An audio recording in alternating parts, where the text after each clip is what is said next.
தமிழக வெற்றிக் கழகத்தின் 2வது மாநாடு மதுரையில் இன்று நடைபெற இருக்கும் நிலையில் ஆரம்பகட்ட விஷயங்கள் வெளியாகி ரசிகர்களை ஆச்சரியப்படுத்தி வருகிறது. அந்த வகையில் தல ரசிகர்கள் செய்யும் சில விஷயங்கள் கசிந்து வருகிறது. தமிழ் சினிமாவில் உச்சத்தில் இருப்பவர் நடிகர் விஜய். திடீரென தன்னுடைய அரசியல் கட்சியை அறிவித்தார். எதையும் தலாலடியாக செய்யாமல் பொறுமையாக தன்னுடைய பணிகளை தொடங்கினார். கட்சி பெயரிலிருந்து கட்சி கொடி வரை ஒவ்வொன்றாக வெளியிட்டு தன் கட்சிக்கான புகழை தேடிக்கொண்டார். கட்சியின் ஆட்சேர்ப்பு பணிகளும் பரபரப்பாக நடந்து வருகிறது. கடந்த ஆண்டு விக்கிரவாண்டியில் தாவேகாவின் முதல் மாநில மாநாடு பிரம்மாண்டமாக நடந்தது. இதை பார்த்த பல கட்சிகள் அதிர்ச்சி அடைந்தனர். பல லட்சம் தொண்டர்கள் மாநில மாநாட்டில் கலந்து கொண்டனர்.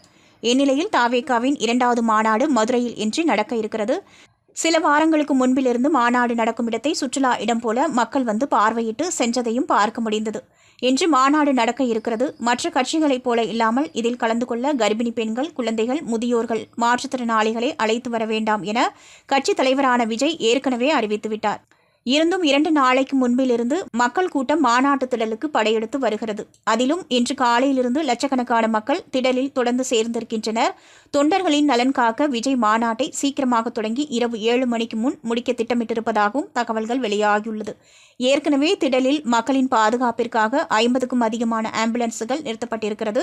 தற்போது அது மட்டுமல்லாமல் அஜித் ரசிகர்கள் மாநாட்டில் கலந்து கொள்ளும் மக்களுக்காக வெண்டிலேட்டர்கள் பொருத்தப்பட்ட உயர் ரக 10 ஆம்புலன்ஸுகளை நிறுத்தியிருப்பதாக தகவல்கள் வெளியாகியிருக்கின்றன. விஜய் ரசிகர்கள் மட்டுமல்லாமல் அஜித் ரசிகர்களும் மாநாட்டு பணிகளில் இணைந்து செயல்பட்டு வருவதாகவும் கூறப்படுகிறது. கடந்த ஆண்டு நடந்த விக்கிரவாண்டி மாநாட்டில் கூட 40க்கும் அதிகமான ஆம்புலன்ஸுகளை ரசிகர்கள் கொண்டு வந்திருந்ததும் குறிப்பிடத்தக்கது.